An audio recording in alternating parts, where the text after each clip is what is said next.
No name yet. Don't worry about it. We getting there. Anyway, I just want to say something that's been on my mind lately. Uh, Miles Garrett is one of the people that I kind of have a spot for in my heart because he's a great football player. I love watching him play.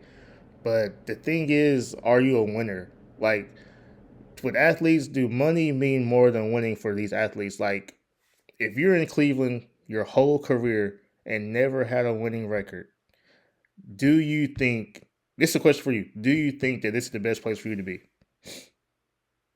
Do I think this is the best place for Myles Garrett to be? Like if this, I'm just saying you in general. Like if you're in Cleveland, never had a winning record, do you think this is the best place for you to be?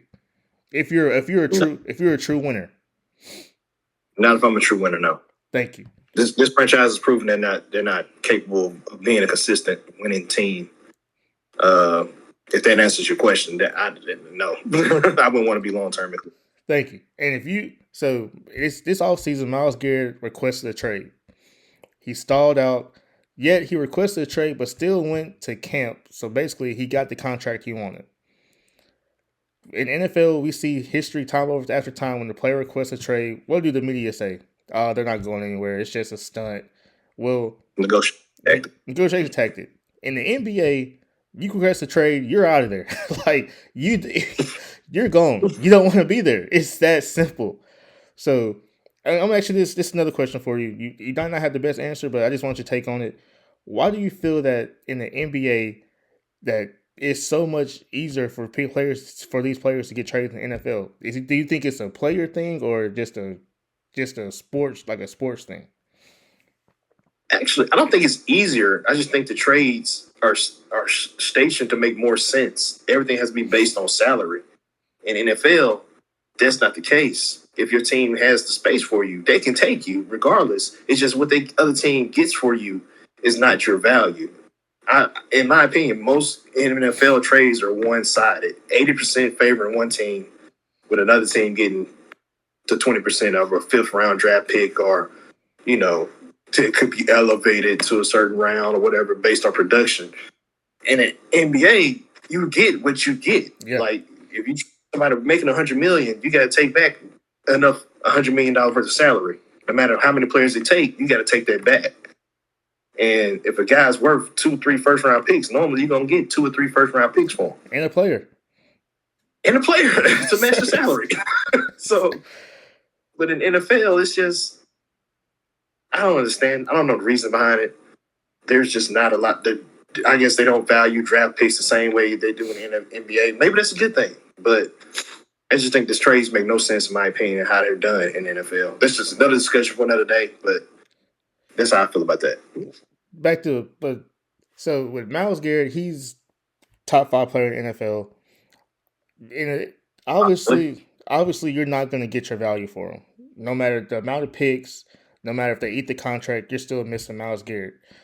But I'm the person that I believe whatever value you can fill holes. I'm a big believer in filling holes in the team, and either they pan out or they don't. But you try to fill a hole. So with Miles Garrett, earlier this week, he won the press conference saying he doesn't believe in the team.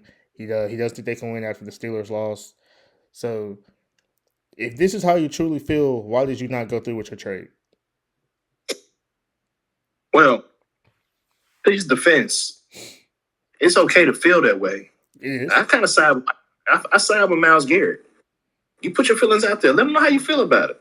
They should be able to pay you and get a competitive team around you because they're not. I mean, they are paying 8 different quarterbacks. We got to remember that. But he knew that. They still got Deshaun Watson. They got to play. They got even though they traded him, they still paying Joe Flacco, Shadur Sanders, Dylan Gabriel, Kenny Pickett. Even though they traded him, they still paying what's his name? The other quarterbacks on the roster, Bailey Zappi.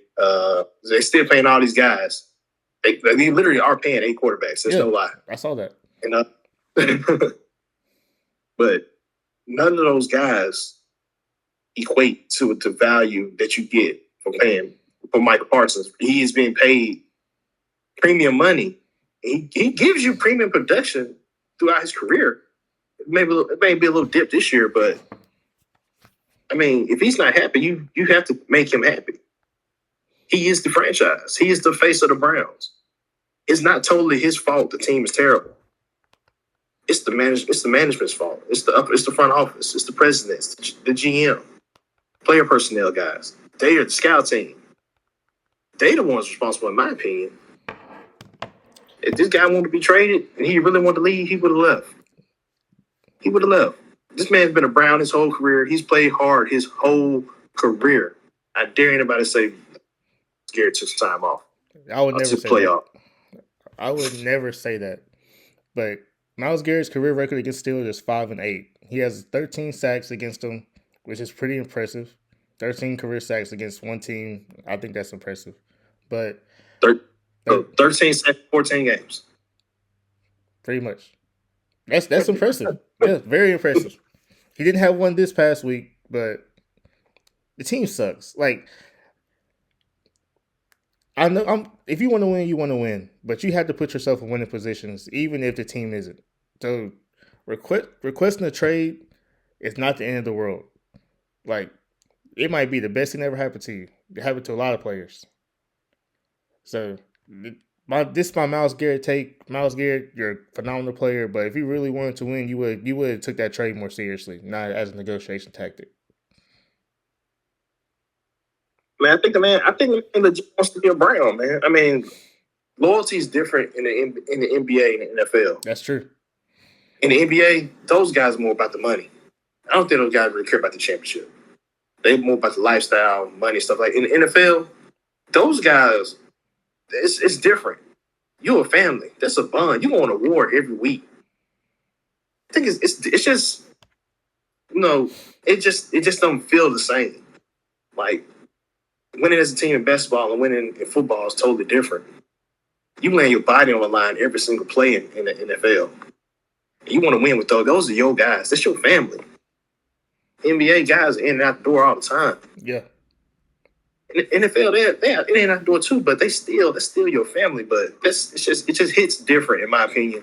I think he wants to get it done with the Browns. He wants to be the guy to say, hey, this is the guy that came in. After all that time, he was one of the guys that helped turn his franchise around. We are talking about the premier pass rusher in the NFL. Probably definitely top 3 defensive player in the league. Yeah, definitely. Top 10 player in the league, in my opinion. Position of value and all that good stuff. Quarterbacks at the top for some reason. But definitely, the contract is a lot to take in, so he is going to get a lot of gripe. $123 million guaranteed is a lot of money for a defensive end, even as good as he is.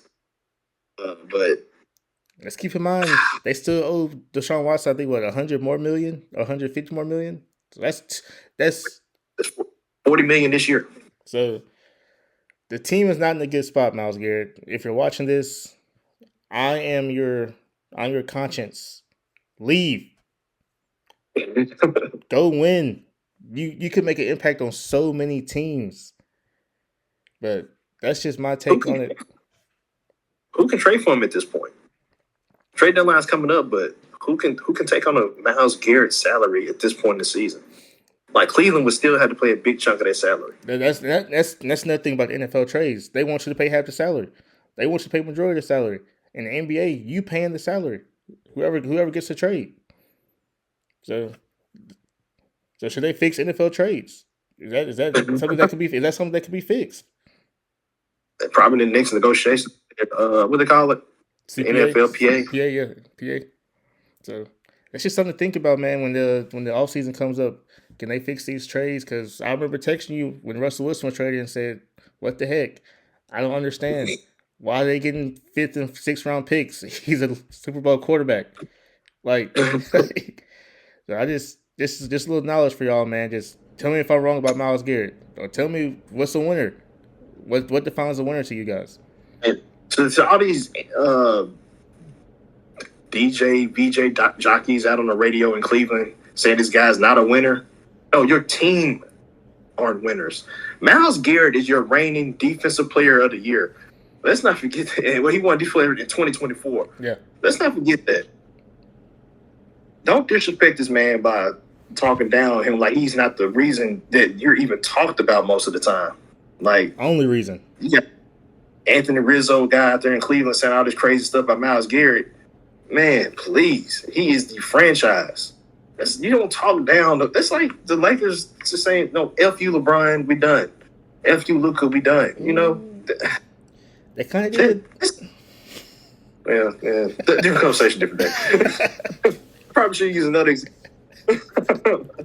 I probably should use another example. But, Joel Embiid. You know, the man, put some respect on this man's name is all I'm trying to say. Shout out to you, Myles Garrett. You got your money. Now let's get the production on the field. You do need to step up, be more of a leader. You need to be reeling in some of these guys. Tell Shador, to shape it up a little bit because it's going to be a couple weeks. Shador's going to be on the field, man. He's going to be on the field in a couple weeks. It's not Shador. So he need to be ready. You need to be coaching this man up now. Shador will be the starting quarterback after the trading deadline. Week 9, week 10, it's going to be Shador Sanders show for sure down there in Cleveland. So, yeah, Myles, step up, be a leader, man. Just that I will say that much. I mean, it's not. I mean, just because you are who you are, you have to be the leader. Whether that's your forte or not, you are the most productive player on the team, one of the most productive players in the NFL. So you have to be that guy, fair or not. That's it, man. Because I think we both agree that Myles Garrett's that dude. He got his money. Now it's just time for him to step it up. Because Cleveland fans, you guys deserve better. Yeah, I don't know. I see till the front office do that. That's on y'all. Maybe we have a conversation about hot seat coaches and GMs. We'll see. That's coming up. Yeah, well, they seat definitely hot in Cleveland. So we out.